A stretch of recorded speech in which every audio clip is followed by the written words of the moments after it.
Hello student, इससे पहले वाले लेक्चर में हमने बात की थी VBT, CFT and MOT theories के बारे में। ठीक है, तो सीएफटी के जो कुछ इम्पॉर्टेंट कॉन्सेप्ट है उनको हम इस वीडियो में डिस्कस करेंगे। ठीक है, और मॉडिफाइड सीएफटी थ्योरी क्या होती है उसके बारे में भी हम बात करेंगे। राइट, तो एग्जामिनर आपसे डायरेक्टली 16 मार्क्स के लिए क्वेश्चन पूछ सकता है, what is recapitulation of CFT including the splitting of d orbitals in different environment। तो बेसिकली आपने जो हमने प्रीवियस लेक्चर में बात की थी CFT की, यहाँ पर आपने थ्योरी बताना है कि किसने इसको डेवलप किया था, प्रपोज किया था। राइट, और उसके बाद जो इसकी जो हमने एजम्पशन पढ़ी थी लास्ट लेक्चर में वो भी आपने यहाँ पर शो करनी है। साथ ही साथ जो मैंने आपको बताया था कि आपने इस तरीके का जो डायग्राम बनता है उसको शो करना है। ठीक है, जो कि इम्पोर्टेंट भी रहता है आपके एग्ज़ाम पॉइंट ऑफ व्यू से। तो इस वीडियो में हम जो हमारा मेन कॉन्सेप्ट है वो है CFT in octahedral complexes, tetrahedral and square planar जो कॉम्प्लेक्सेस होते हैं उसमें सीएफटी के केसेस को समझना। ठीक है, तो फर्स्ट हम बात करेंगे CFT in octahedral complexes. In an octahedral complex the coordination number is 6। Octahedral complex में आपके पास कोऑर्डिनेशन नंबर 6 रहता है। The metal ion is at the centre and the ligands occupy the 6 corners of the octahedron as shown in figure. तो metal ion आपके पास क्या रहेगा, ये क्या है आपके पास मेटल आयन है, जो बीच का सेंटर होता है वो मेटल आयन रहता है। ठीक है, तो metal ion is at the centre, जैसे कि यहाँ पे बात भी किया गया है कि ये सेंटर में रहेगा। एंड जो लिगेंड है, ठीक है, वो ऑक्यूपाई करेगा 6 कॉर्नर को, 1 2 3 4 5 6 कॉर्नर को आपका लिगेंड ऑक्यूपाई कर रहा है, जैसे कि हमने यहाँ पर डायग्राम में शो किया है। ठीक है, तो ये एग्जाम में आपने बनाना है। Right, there are 3 axis x, y and z pointed along the corner of the octahedron are also shown. तो यहाँ पर हमारे पास 3 एक्सिस है। ठीक है, x है, y है एंड z है, जो कि आपके कॉर्नर में शो किया गया है ऑक्टाहेड्रॉन के, जैसे कि हम डायग्राम में देख रहे हैं। Let us suppose that the metal ion Mn positive has a single d electron d1 configuration. तो हम क्या करेंगे, हम यहाँ पे एजम्पशन लगा रहे हैं कि जो आपके पास Mn पॉजिटिव है, ठीक है, मेटल आयन है, उसके पास एक सिंगल d इलेक्ट्रॉन है जिसकी जो कॉन्फ़िगरेशन है वो है d1। ठीक है, in the free ion when there are no ligands the electron can occupy any one of the 5d orbitals because all are of the same energy। तो अगर हम बात करें कि आपके पास जो ये मेटल आयन है ये फ्री आयन की फॉर्म में रहे, फ्री फॉर्म में रहे, तो उसके पास कोई भी लिगेंड अप्रोच नहीं करेगा, जिसकी वजह से जो इलेक्ट्रॉन है वो ऑक्यूपाई कर पाता है कोई भी 5d ऑर्बिटल्स को। क्यों? क्योंकि सभी के सभी जो 5 आपके पास d ऑर्बिटल्स यहाँ पर प्रेजेंट है उनकी सेम एनर्जी रहती है। Such orbitals having same energy called degenerate orbitals. तो ऐसे ऑर्बिटल जिनकी सेम आपके पास एनर्जी रहती है उन्हें हम डीजेनरेट ऑर्बिटल्स कहते हैं। 6 ligands at the corners of an octahedron surrounding the metal ion. तो 6 लिगेंड यहाँ पर इसको सराउंड कर रहे हैं, जैसे कि हम देख सकते हैं। तो अभी तक की जो हमारे पास एक्सप्लेनेशन थी उससे हमें पता चला कि हमारे पास 5d ऑर्बिटल्स है। ठीक है, तो ऑक्टाहेड्रल में 5d ऑर्बिटल्स है, जिसमें से कि आपके पास जो फॉर्मर 2 ऑर्बिटल्स है उसको हम डेजिग्नेट करेंगे एज eg ऑर्बिटल्स की तरह, और जो लेटर आपके पास 3 ऑर्बिटल्स बचते हैं उनको हम डेजिग्नेट करेंगे एज t2g ऑर्बिटल्स। तो टोटल कितने हो गए? 5 ऑर्बिटल्स। ठीक है, 5d ऑर्बिटल्स यहाँ पर हमने कंप्लीट कर दिए। As the 6 ligands approach the central ion along the axis, the electrons, if present in the Eg orbitals, is repelled more by the ligand electrons than if it is present in the T2g orbitals। तो हमारे पास हमने पाया कि 6 जो ligands है वो approach करे हैं, जो Mn पॉजिटिव हमारा जो सेंट्रल आयन है उसको अप्रोच करे हैं। ठीक है, अगर इसमें आपके पास Eg ऑर्बिटल रिपेल कर रहा है more than the by the 2 ligands, और इससे ज़्यादा लिगेंड्स अगर ये अप्रोच कर रहा है तो ये आपके पास प्रेजेंट हो जाएगा T2g ऑर्बिटल्स में। और इन दी अदर वर्ड अगर हम इसको कहें तो जो एनर्जी है dz2 या जिसे हम Eg ऑर्बिटल्स कहते हैं, ठीक है, वो इंक्रीज़ कर जाएगी much more than of the energy of T2g orbitals. तो Eg ऑर्बिटल्स में आपके पास अगर हम इसको स्प्लिट फॉर्म में लिखें तो ये आएगा dz2 2 एंड dx2 - y2 की फॉर्म में, और T2g ऑर्बिटल्स को हम डिनोट करेंगे dxy, dyz and dzx orbitals में, right. Thus in octahedral complexes the 5d orbitals split up into 2 sets। तो जो आपके पास octahedral complex हमने यहाँ पर लिया है ये आपके 2 सेट्स में स्प्लिट कर जाता है। One set consisting of 2 orbitals of higher energy and other set consisting of 3 orbitals of lower energy। इसका मतलब क्या हुआ, जो आपके पास Ag orbitals है ये स्प्लिट हो गया पहली बात। तो जो ये Ag orbitals है ये हायर एनर्जी आपके पास देंगे, और जो लोअर आपके पास एनर्जी प्रोवाइड करेंगे वो कौन से ऑर्बिटल्स रहेंगे, T2g ऑर्बिटल्स, जिसको हम एग्जाम्पल की फॉर्म में यहाँ पर देख सकते हैं, और इसका जो डायग्रामेटिक रिप्रेजेंटेशन है वो भी यहाँ पर हमने देना है। तो हमें क्या करेंगे, हम लेंगे स्टेट 1, हमारे पास थे 5 डी ऑर्बिटल्स जो हमने यहाँ पर लिए स्टेट 1 में, ठीक है। ये क्या रिप्रेजेंट करा है, एनर्जी को रिप्रेजेंट करा है। ये 5 डी ऑर्बिटल्स थे हमारे पास, ये स्प्लिट हो गए स्टेट में। स्टेट हमने कौन सी लेनी है, हमने बात की थी 2 स्टेट हमने ली है, ठीक है, 2 सेट हमने लेने हैं। तो स्टेट 2, पहली स्टेट ये होगी, स्टेट 2 हमने ये लेनी है, स्टेट 3, ठीक है। स्टेट 2 में ये आपके पास स्प्लिट होंगे हायर एनर्जी में। तो हायर एनर्जी में स्प्लिट हुए मीन्स ये Ag ऑर्बिटल्स है, ठीक है। उसके बाद ये फर्दर आपके स्प्लिट होंगे 2 एनर्जीज में आगे। तो ये आपके पास आगे स्टेट 3, ठीक है। तो ये रिप्रेजेंट करा है आपके पास लोअर एनर्जी को। इसमें से 5 आपके पास ऑर्बिटल्स थे, 3 यहाँ पे गए, 2 ऊपर गए। तो ये जो 2 ऊपर वाले हैं ये इसकी क्या है, एनर्जी हाई है, इसलिए इसको हम बोलेंगे हाई एनर्जी। और नीचे वाले आपके पास 3 ऑर्बिटल्स रहती है जिसे हम T2g से जानते हैं, इसके जो एनर्जी है वो रहेगी लोअर एनर्जी। सो इस रिप्रेजेंटेशन से हमें क्या पता चलता है कि जो आपके पास स्टेट 1 है वो रिप्रेजेंट करता है degeneracy of all the 5d orbitals in the isolated central ion. तो ये वाली स्टेट 1 थी, ठीक है। इसकी हमारे पास क्या, ये स्प्लिट हो गया, ये हमारे पास क्या शो करेगा, जितने भी आपके पास 5 के 5 डी ऑर्बिटल्स है उसकी डीजेनरेसी को, ठीक है। और जो आपके पास स्टेट 2 है, स्टेट 2 ये वाली, ये रिप्रेजेंट कर रहा है हाइपोथेटिकल डीजेनरेसी, मीन्स ये हाइपोथेटिकली यहाँ पे स्प्लिट होकर ऊपर गया था। तो ये हाइपोथेटिकल डीजेनरेसी को शो करा है जितने भी आपके पास ऑर्बिटल्स है at the higher energy level. And state 3 represent the CFS। CFS यहाँ पर क्या है, क्रिस्टल फील्ड स्टेबलाइजेशन। तो स्टेट 3 रिप्रेजेंट करेगा स्टेबलाइजेशन प्रोसेस को, राइट। तो CFT इन ऑक्टाहेड्रल कॉम्प्लेक्सेस में यहीं तक हम इसका डिस्कशन करेंगे, राइट। अब हम सेकंड केस देखेंगे, CFT in case of tetrahedral complexes. अगर हम आपके पास कोई टेट्राहेड्रल कॉम्प्लेक्स आता है उसमें CFT का क्या रोल है, कैसे लिगेंड आपके पास अप्रोच करेंगे मेटल सेंटर जो आपके पास आयन है उसको, राइट, और उसमें कैसे आपके पास स्प्लिटिंग देखने को मिलती है। तो स्टार्ट करते हैं। टेट्राहेड्रल कॉम्प्लेक्स जब हम देखते हैं तो उसका कोऑर्डिनेशन नंबर क्या होता है, 4, ठीक है।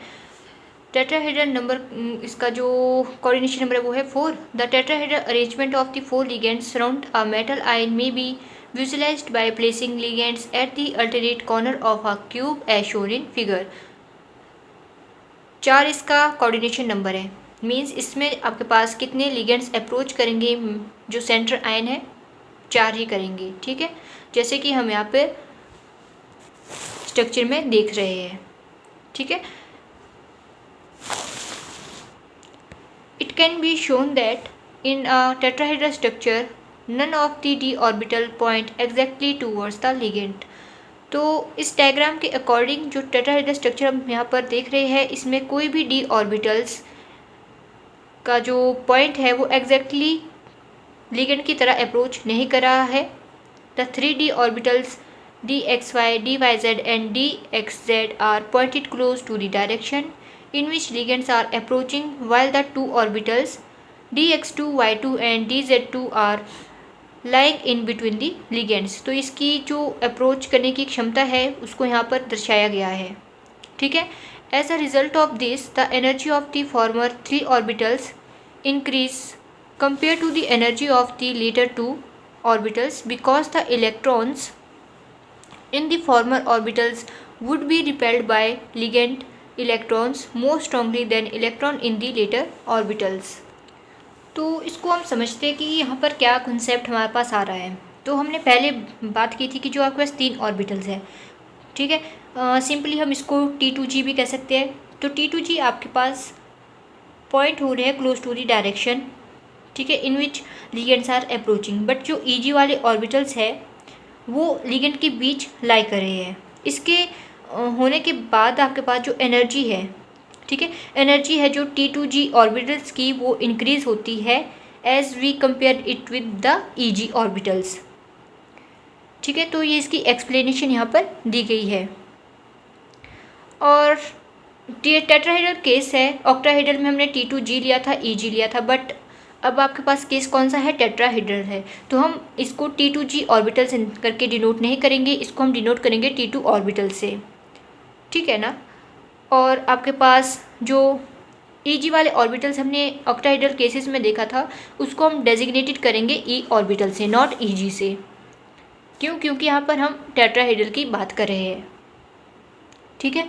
तो इसका मतलब क्या हुआ कि आपके पास जो ये दो है, ठीक है, इसको हम E करके डिनोट करेंगे, और आपके पास जो ये 3 है इसको हम T2 करके डिनोट करेंगे, T2 ऑर्बिटल्स। तो अगेन हमने क्या करना है, CF स्प्लिटिंग इन टेट्राहेड्रल कॉम्प्लेक्सेस को यहाँ पर शो करना है कि ये कैसे आपके पास स्प्लिट हो रहा है, क्रिस्टल फील्ड स्प्लिटिंग इन टेट्राहेड्रल कॉम्प्लेक्सेस को देखना है, ठीक है। तो ये स्टेट 1 है, आपको पता है कि इसमें 5 d ऑर्बिटल्स होते हैं, ठीक है।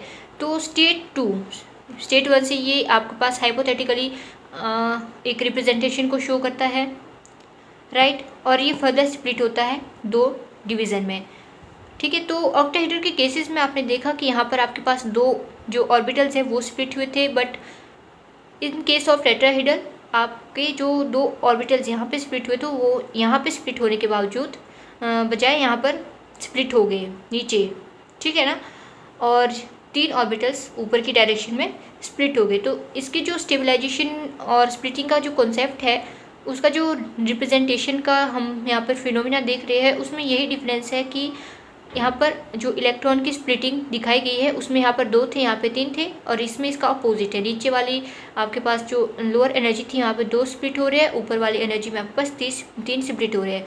मीन्स इसके साथ आ जाएगा E और इसके साथ आएगा T2, ठीक है। और energy is equal to -6 dQ और इसकी एनर्जी रहेगी 4 dQ, और टोटल एनर्जी का जो डिफरेंस है वो कितना है, 10 dQ यहाँ पर रहता है।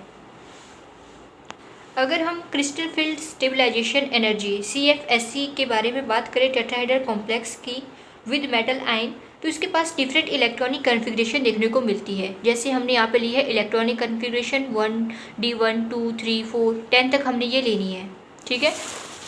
ये देखिए हमने यहाँ पर 10 तक लेनी है, ठीक है। तो इसकी जो डिस्ट्रीब्यूशन ऑफ इलेक्ट्रॉन्स है और इसकी जो CFSE है, CFSE क्या है, क्रिस्टल फील्ड स्टेबलाइजेशन एनर्जी है, वो कितनी रहती है वो भी हमने यहाँ पर शो करना है इन दी टेट्राहेड्रल केस, ठीक है। ऑक्टाहेड्रल में आपने ऐसा कुछ नहीं देखा था, बट टेट्राहेड्रल के केस में हमने इसको रिप्रेजेंट करना है। तो D1 के केस में आपके पास जो E है, इसके पास 2 यहाँ पर ऑर्बिटल्स है, यहाँ पर T2 में 3 रहेंगे, ये तो सेम ही रहेगा ना, E में 2 रहेंगे और T2 में 3 रहेंगे, बट जो मेन है वो है दिस वन, ठीक है।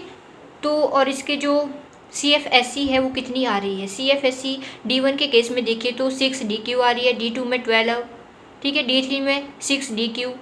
तो यहाँ पर हमने इसको स्टार करके क्यों रिप्रेजेंट किया है, क्योंकि ये 1 2 3 4 केस में आप देखिए तो 6 dQ आपकी रहेगी। जैसे D8 हो गया, ठीक है, D8 D6 हो गया, right, D3 and D1 D3 D6 D8 में आपके पास जो CFSE है वो 6 dQ रहती है।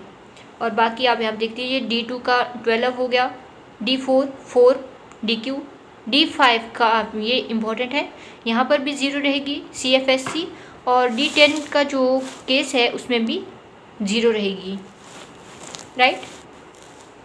6 में आपके पास हमें बात की 6 dQ है, 7 में 12 अगेन, 9 में 4 dQ और 10 में 0। थर्ड केस हम देखेंगे crystal field splitting in tetrahedral and square planar complexes, ठीक है। 2 केसेस हमने ऑलरेडी देख दिए, टेट्राहेड्रल का और ऑक्टाहेड्रल का।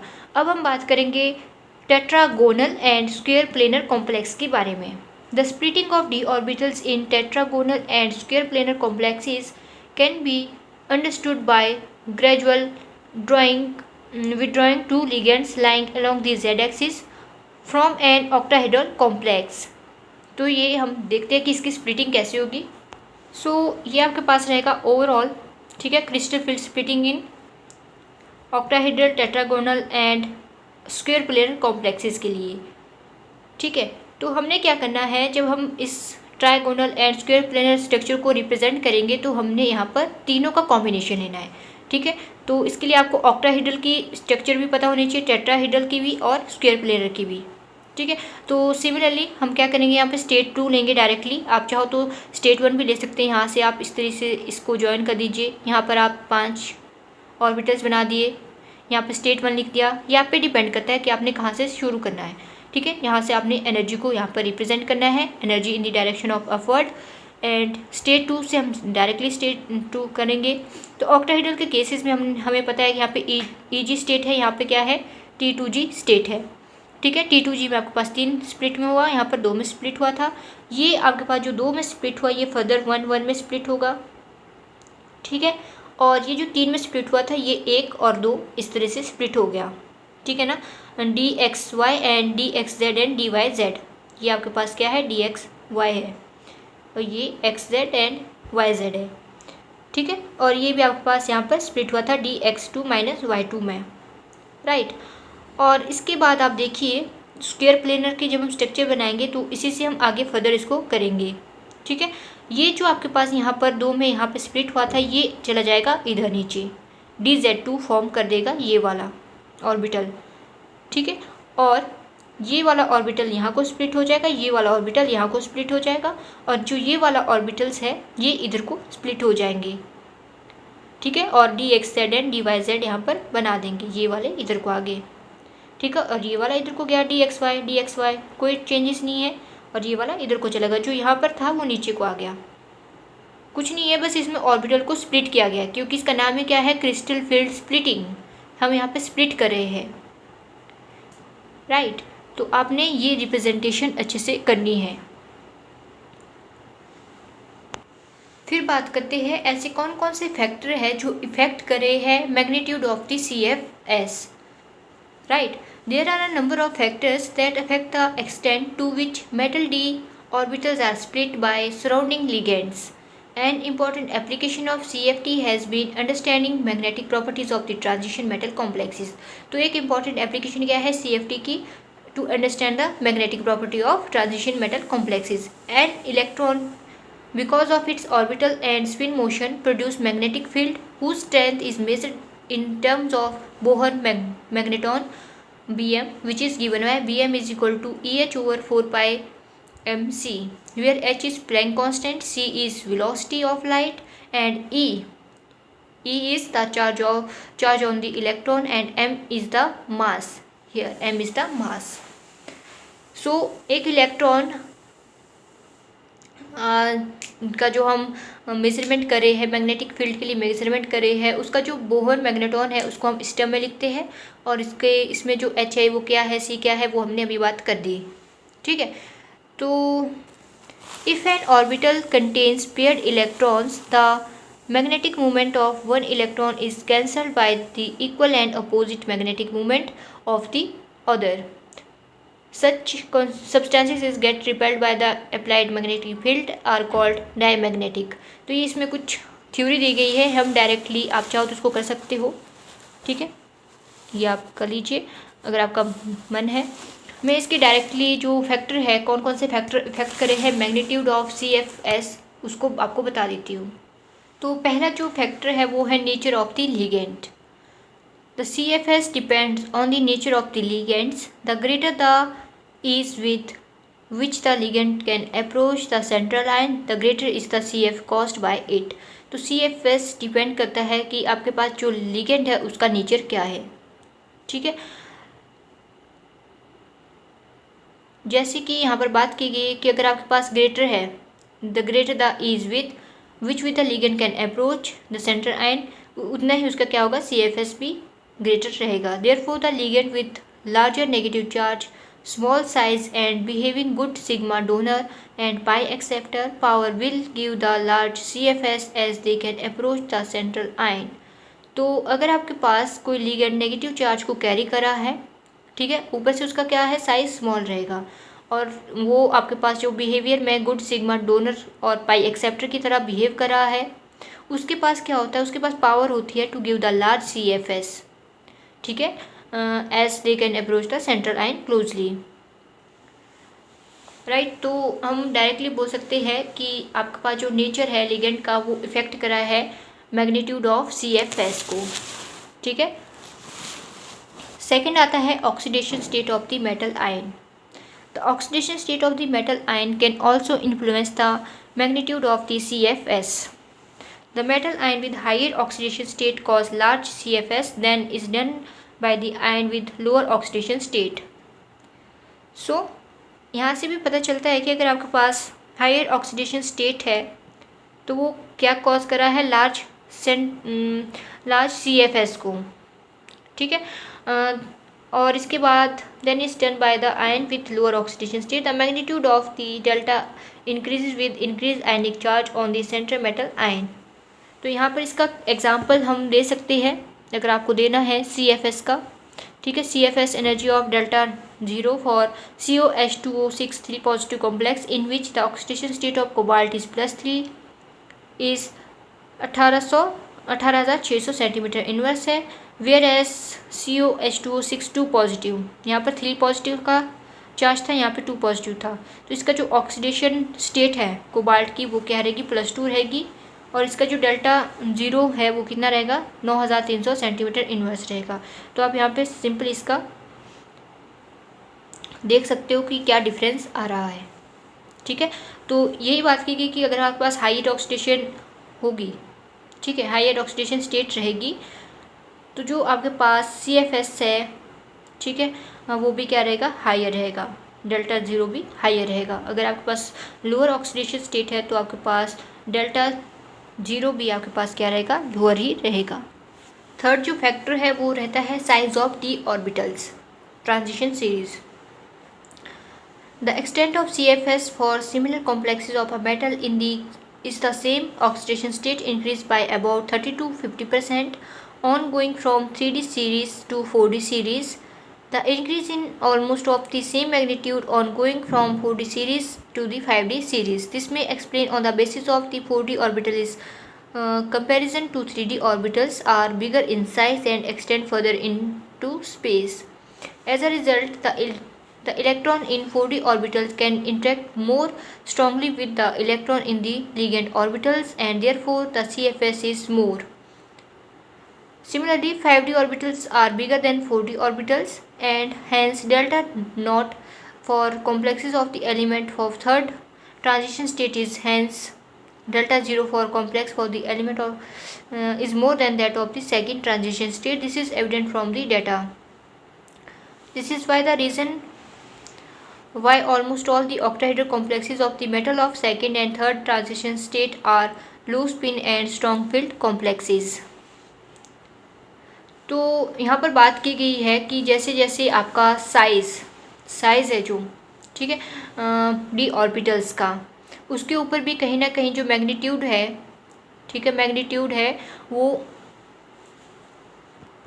अफेक्ट हो रहा है, ठीक है।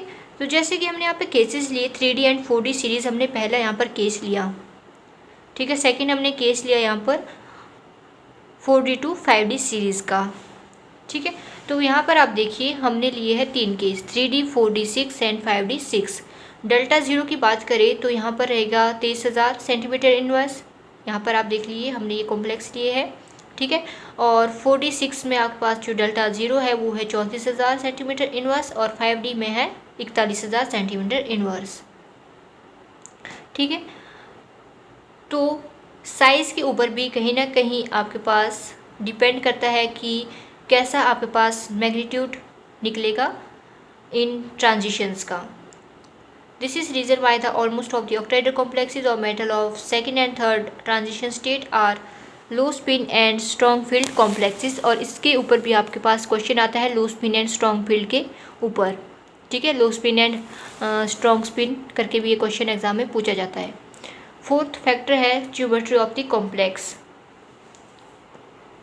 नेक्स्ट अगर हम बात करें तो वो है मॉडिफाइड CFT।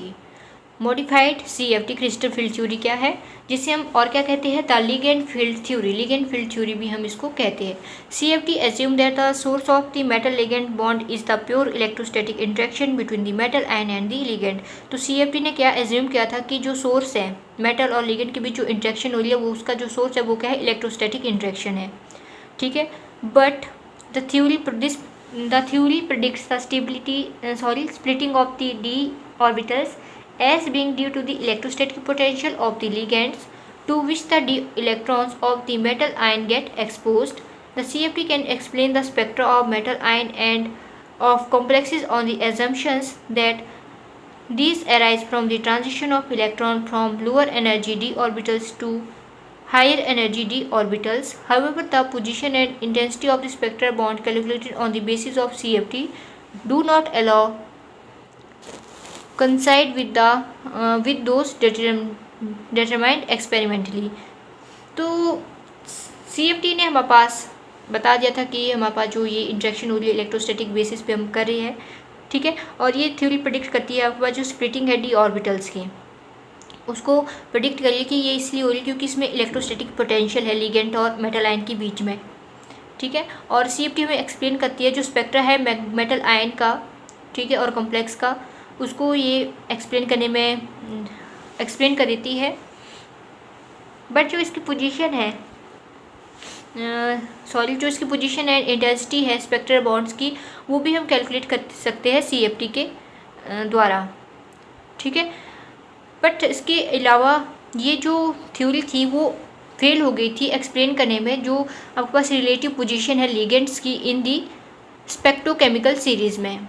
तो ये इसका एक बहुत ही बड़ा फैक्टर था जिसकी वजह से हमारे पास मॉडिफाइड CFT आई थी। क्यों? क्योंकि ये फेल हो गई थी बताने में कि जो आपके पास रिलेटिव पोजीशन है लिगेंड्स की वो क्या रहेगी स्पेक्ट्रोकेमिकल सीरीज़ के अंदर। ओके, सो मॉडिफाइड CFT या जिसे हम लिगेंड फील्ड थ्योरी कहती है, तो एक्चुअल में ये हमें क्या बताती है, the metal ligand bonding is not exclusively due to the electrostatic interaction between the metal ion and the ligand as postulated in the CFT। तो फर्स्ट जो इसने स्टेटमेंट दी अपनी थ्योरी के अंदर वो बताया कि जो CFT ने बोला था कि जो इलेक्ट्रोस्टैटिक इंट्रैक्शन हो रही है मेटल और लिगेंड के बीच वो इसका बेस है, बट ऐसा एक्चुअल में नहीं है, ठीक है। तो उसने इसकी स्टेटमेंट को गलत बता दिया था। On the other hand there is concrete evidence to show that the covalent bonding between the metal ion and the ligand also make significant contribution to the metal ligand bonding in coordination complexes। तो इसका जो main फंडा था, जो main इसकी बात थी वो थी कोवेलेंट बॉन्ड की, ठीक है। तो उन्होंने क्या बोला लिगेंड फील्ड थ्योरी ने कि जो कोवेलेंट बॉन्डिंग है वो भी कहीं ना कहीं आपके पास सिग्निफिकेंट कंट्रीब्यूशन अपना दे रही है मेटल और लिगेंड के बीच जो बॉन्डिंग बन रही है कोऑर्डिनेशन कॉम्प्लेक्सेस में उसमें। तो इन्होंने ये प्रूव किया था, अपने कुछ आपके पास फैक्ट दिए थे, उसके बेसिस पे मॉडिफाइड CFT ने अपनी ये बात को सिद्ध किया, ठीक है। तो कौन कौन से वो फैक्टर थे, तो पहला था Lande splitting factor G **, second था electron spin resonance spectra ESR, third आपके पास आ जाता है NMR spectra nuclear magnetic resonance spectra, fourth था inter electronic repulsion the nephelauxetic effect, fifth था nuclear quadrupole resonance studies NQR studies. तो ये कुछ फैक्ट थे जो हमारे पास इस बात को प्रूफ कर रहे थे कि आपके पास इलेक्ट्रोस्टैटिक इंट्रैक्शन के अलावा भी कोवेलेंट बॉन्डिंग कहीं ना कहीं मैटर करी है कोऑर्डिनेशन कॉम्प्लेक्स में, जिसकी वजह से आपके पास जो लिगेंड है और मेटल है वो आपस में इंटरेक्ट कर पा रहे हैं, उनके बीच इंट्रैक्शन हो रही है। तो ये फैक्टर आप चाहो तो कर सकते हो और या नहीं करना है आपको तो आप यहीं तक भी इसको कर सकते हो, इट्स डिपेंड्स अपॉन यू। अगर आपको करना है तो आप एक बार इसको देख लीजिए कि G फैक्टर आपके पास क्या है, ठीक है, ESR स्टडीज़ क्या है, राइट, NMR स्टडी होगी, EPR हो गया, NQR हो गई, ओके। अगर आपको करना है तो आप यहाँ से देख लीजिए, ओके। इसके अलावा आपके पास जॉन टेलर इफ़ेक्ट एक बहुत ही ज़्यादा इम्पॉर्टेंट फिनोमिना है, ठीक है, वो भी आपके एग्ज़ाम पॉइंट ऑफ व्यू से इम्पॉर्टेंट रहता है। राइट। इसको हम स्ट्रक्चरल इफेक्ट करके भी डिनोट करते हैं। स्ट्रक्चरल इफेक्ट में आपके पास दो इफेक्ट आते हैं। फर्स्ट वन होता है आयोनिक रेडियाई, सेकंड होता है जॉन टेलर इफेक्ट। तो ये भी आप देख लीजिए। The Jahn Teller effect are most important for D9 and high spin D4 complexes. तो ये किसके लिए इम्पोर्टेंट था? D9 एंड जो हाई स्पिन D4 कॉम्प्लेक्सेस है उसके लिए जॉन टेलर इफेक्ट इम्पॉर्टेंट रहता है। ठीक है।